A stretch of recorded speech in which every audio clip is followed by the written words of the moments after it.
menyaksikan Closing Bell bersama saya Syafina Nasyar dan saat ini saya sudah bersama dengan Direktur Utama dari Injourney yaitu Ibu Maya Watono. Halo Ibu Maya. Halo. Apa kabarnya Baik. Ibu? Apa kabar Syaf? Terima kasih sudah hadir bersama saya di CNBC Indonesia. Saya sehat sekali. Terima kasih Ibu sudah mau berdiskusi bersama kami. Terima kasih. Ibu, sebelum saya berdiskusi lebih jauh, saya ingin tahu ketika Ibu terpilih, akhirnya Ibu dilantik menjadi Direktur Utama dari Injourney, apa yang Ibu rasakan saat itu?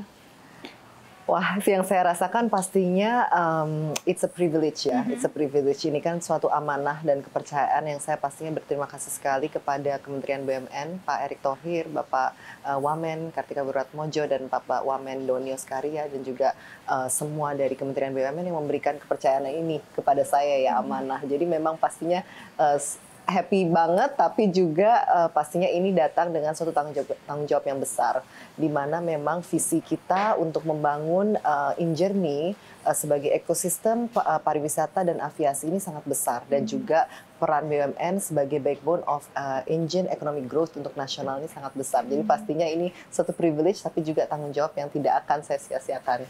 Apa yang menjadi prioritas utama yang langsung gercep ingin Ibu lakukan? Ya, saya sangat percaya bahwa aviasi dan pariwisata Indonesia ini bisa menjadi backbone of GDP. Backbone of engine economic growth nasional. Jadi di mana peran Injourney sangat besar sebagai ekosistem pariwisata terintegrasi. Ini pertama kali yang ada di Indonesia, bahkan di Asia, yang multisektor terintegrasi. Jadi di bawah Injourney Holding ini kita ada Injourney Airports, di mana kita memanage 37 bandara di seluruh Indonesia. Kita ada Injourney Aviation Service, memanage seluruh lini aviation service di seluruh Indonesia. Kita ada Injourney Destination Management, yaitu memanage berbagai heritage aset di Indonesia, Candi Borobudur, Candi Prambanan, TMI. Kita ada ITDC atau Tourism Development Corporation, memanage berbagai destinasi prioritas di seluruh Indonesia seperti Mandalika, Labuan Bajo, Nusa Dua. Kita juga ada Injourney Hospitality, memanage hotel, BUMN, dan juga memiliki special project kawasan ekonomi khusus di Sanur. Special Economic Zone Medical Tourism di Sanur, dan juga kita yang keenam adalah Injourney Retail atau Sarinah, di mana tugas kami adalah mengelevate UMKM seluruh Indonesia untuk bisa membawa craftsmanship Indonesia ke dunia. Jadi bisa dibayangkan ekosistemnya ini multisektor, dari hulu ke hilir, yang belum pernah ada di Indonesia, dan bahkan belum pernah ada modelnya di Asia. Dan ini dibentuk karena memang kita menyadari bahwa Indonesia secara geografik, secara culture, secara population quite unique ya. Kita dengan 280 juta penduduk, 17.000 pulau, ini memang perlu adanya satu ekosistem yang terintegrasi, tidak bisa bekerja secara silo. Jadi dengan adanya Injourney ini diharapkan the muscle and face and pride of Indonesia Aviation and Tourism ini bisa tergabung menjadi satu kesatuan. Dengan banyaknya yang harus dinaungi oleh Injourney, dan artinya ini kan pasti targetnya semua kalau bisa menjadi profitable. Betul. Ya kan, dan itu pun targetnya. Apa strategi yang akan dilakukan untuk menjadikan semua ini profitable di tahun 2025? Iya, jadi memang pastinya kita sebagai badan usaha milik negara, kita memiliki accountability untuk menjaga profitabilitas, dan juga pastinya good corporate governance, dan banyak hal yang mencakup penyehatan keuangan. Jadi di 2 tahun pertama waktu itu di bawah Bapak Doni Oskaria sebagai Dirut yang sekarang menjadi Wamen BUMN, kita fokus penyehatan keuangan perusahaan, sehingga perusahaan ini bisa sustainable ke depannya. Jadi ini kan tidak semudah itu ya, tidak semudah membalikan sebelah tangan. Kita harus menyehatkan satu-satu anak perusahaan dan mempunyai blueprint transformasi keuangan ke depan secara Injourney Group. Dan juga bagaimana investment yang kita lakukan supaya lebih efektif dan efisien.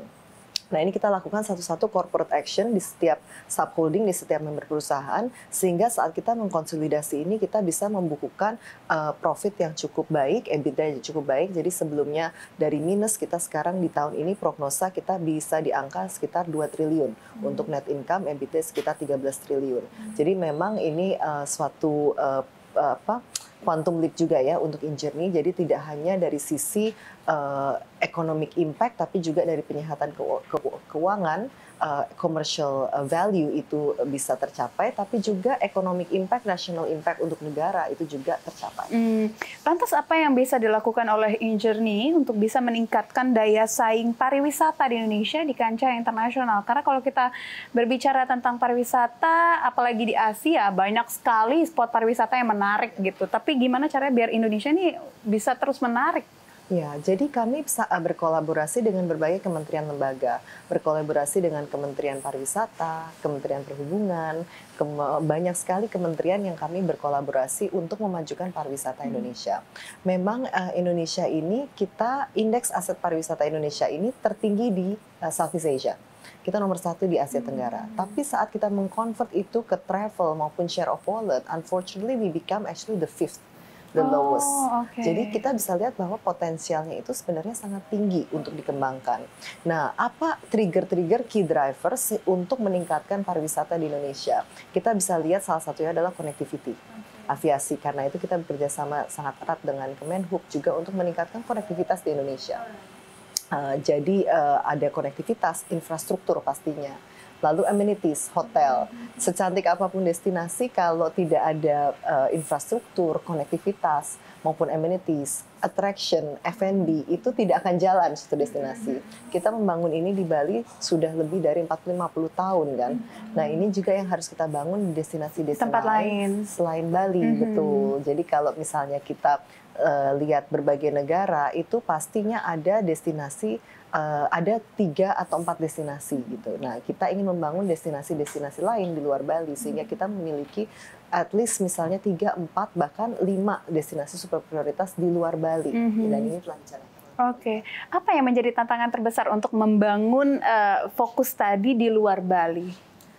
Pastinya kita membutuhkan yang pertama adalah kalau kita bicara teori marketing ya, targeting, segmentation, positioning. Kita harus mengerti apa dari masing-masing destinasi itu adalah positioning dan strength point-nya. Misalnya seperti salah satu destinasi prioritas yaitu Borobudur atau kalau kita mengextend ekosistemnya Jawa Tengah.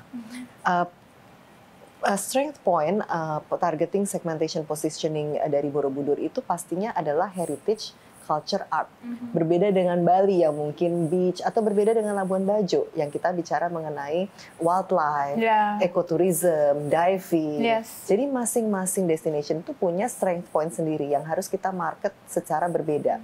Dan kita bagaimana kita meningkatkan length of stay konsumen dan juga average spending per pax, karena itu adalah yang mensignify kualitas, bukan volume, tidak hanya volume. Jadi tidak hanya volume yang kita kejar, tapi juga value dari pariwisata tersebut.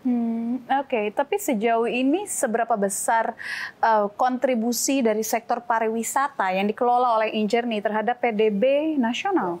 Kalau kita bicara PDB, kita saat ini pariwisata tuh ada di angka 4,1% PDB, dan kita percaya bahwa dengan kita banyak sekali key drivers yang kita lakukan di aviasi dan pariwisata, ini bisa meloncat ke 6%. Sebenarnya kita bisa quantum leap ya di situ. Kalau kita berkaca ke negara misalnya Thailand, di mana wisatawan asing itu sudah di angka 340 juta, itu GDP-nya 12%. Walaupun kita tidak bisa apple to apple ya kalau kita bicara GDP contribution, tapi kita bisa melihat bahwa kita masih punya room to growth. Seperti tadi saya sampaikan, indeks aset pariwisata kita nomor 1 di Asia Tenggara, tapi saat kita mengconvert itu kita become the 5th. So actually we have a lot of potential room to growth.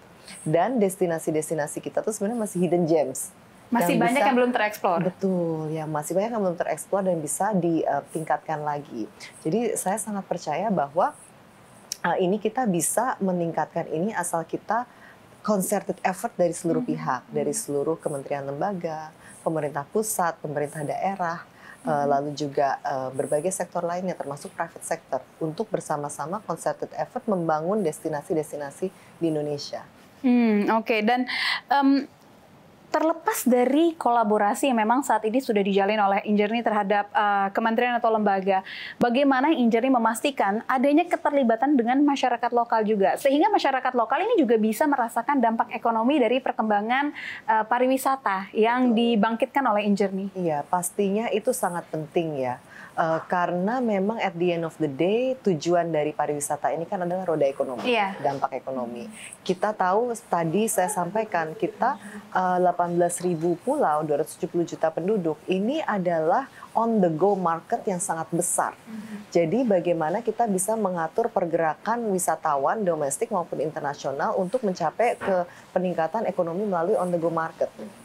Nah, peningkatan ekonomi ini bisa dirasakan. Saya mengambil contoh beberapa, misalnya event aja yang sudah kita lakukan. Kita melakukan event MotoGP di Mandalika.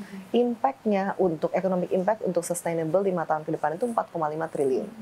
Kita melakukan event di Danau Toba, itu economic impact sustainable ke depan 1,7 triliun. Tapi tidak hanya event semata-mata event, tapi ini adalah katalis untuk pembangunan destinasi.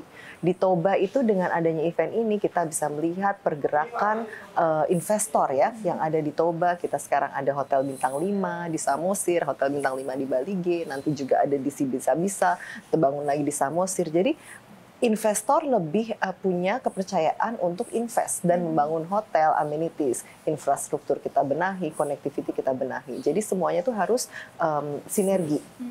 Lalu juga contohnya di Mandalika dengan adanya seperti event MotoGP, tapi itu tidak hanya event, tapi melainkan katalis dari pembangunan destinasi. Kita lihat penyerapan tenaga kerjanya juga luar biasa dari pembangunan Mandalika. Lalu juga saya ambil contoh kecil nih, misalnya di sirkuit Mandalika.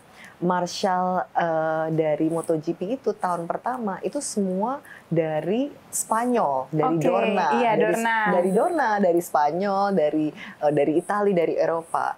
Tahun ketiga kita membuat MotoGP, semua marshal itu lokal. Lokal dan lokal Lombok yang kita training. Dan bahkan saking bagusnya, marshal ini kita akhirnya diminta Dorna untuk import ke MotoGP di luar. Jadi marshal kita itu pergi ke MotoGP di Jepang, MotoGP di Sepang. Tahun ini 2024. Iya, tahun 2024. Jadi tahun ketiga sudah marshalnya sudah keluar.